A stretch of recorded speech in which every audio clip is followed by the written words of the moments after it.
Nice of you girls to join us. We weren't given much of a choice.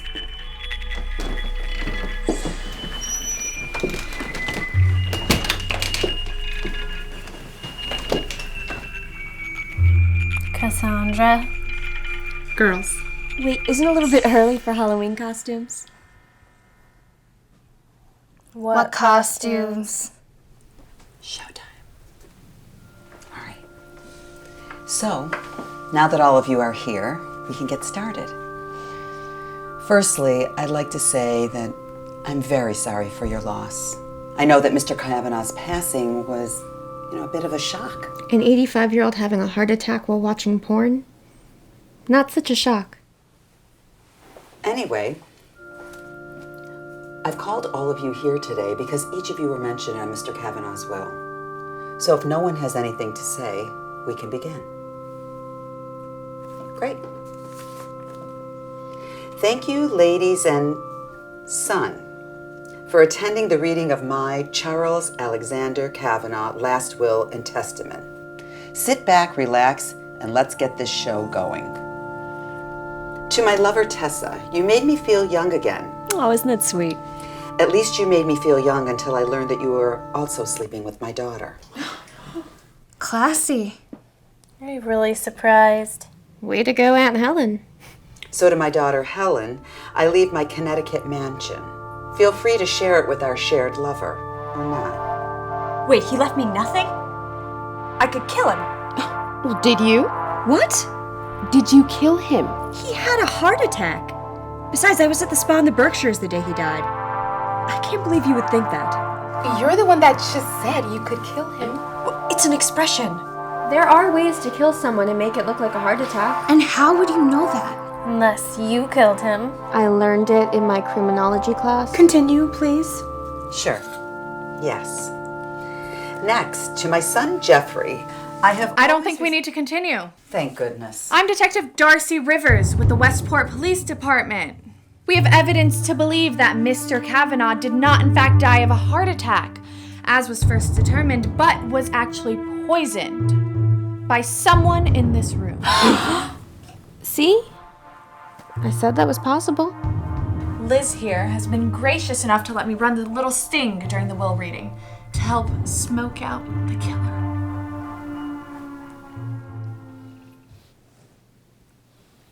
Hey, it wasn't me. No, it wasn't, Tessa. My partner has been checking out people's alibis as this has been going on, and Tessa's checks out. We also know that the day Mr. Kavanaugh died, Saturday, October 1st, Jeffrey and Cassandra were at a couple spa with several other couples. And then there were 4. I bet it was the twins. I actually have an alibi. I was with my boyfriend at his weekend home. I'm gonna need his name and contact information. Yeah, can I just whisper it to you? Oh, just say it. I think she's making the whole boyfriend thing up.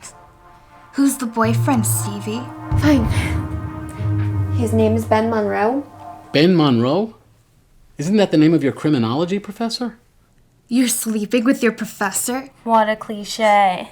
You and I are going to have a little chat about this after this. Someone murdered Grandpa and you're worried about who I'm sleeping with? Great priorities, Dad. I am your father, and I say we are going to talk about this. Just let it be, Jeffrey. She's old enough to make her own decisions. What, now you're taking her side? Well, is it any different than the two of us? Stevie, how old is your professor? 46. There you go. That's the same age difference between us. It is a completely different thing than us. It is a completely different thing. For one thing, it's her professor. Oh, you were my boss. But she's just my little baby girl. I knew it. Dad likes Stevie better than us. No, I didn't say that. I just said that she was my little baby girl. And she's still your baby. She's just all grown up. Thanks, Cassandra. Anytime, honey. So if Stevie is telling the truth, that leaves us with 3 suspects. So there's still a 66% chance that it is the twins. Actually, it's a 33% chance of us guessing correctly who the killer is, but it's a 100% chance that the killer is the killer. Which, by the way, is neither of us. Wait, what? Math makes my head hurt. My money's on the twins. I wouldn't be surprised. You'd accuse your sisters of murder? No love lost there. Hey, we have an alibi. Yeah, we were with each other. So you killed him together? Being each other's alibis when you're both murder suspects doesn't really work. No, look, Cassandra, girls, let's play nice. My family asks me why I didn't go into criminal law. Well, what about Helen? What's her alibi? Yeah, what's your alibi, Aunt Helen? I was working. You don't work on Saturdays.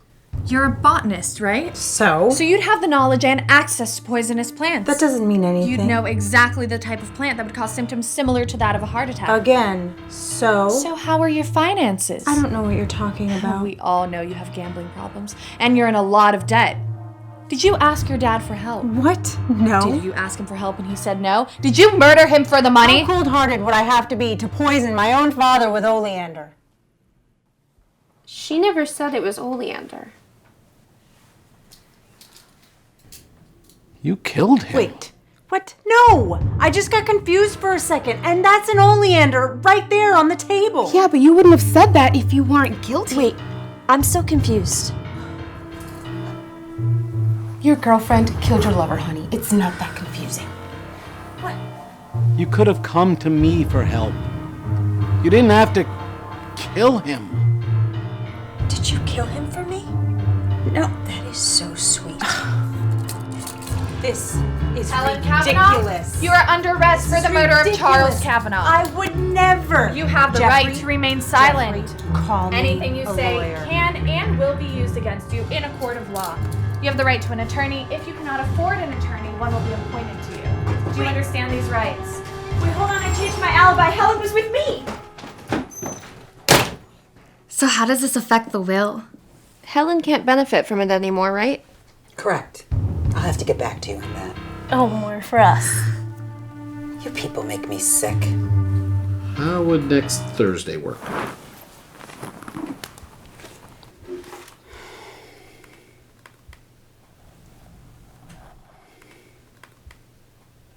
I can do Thursday.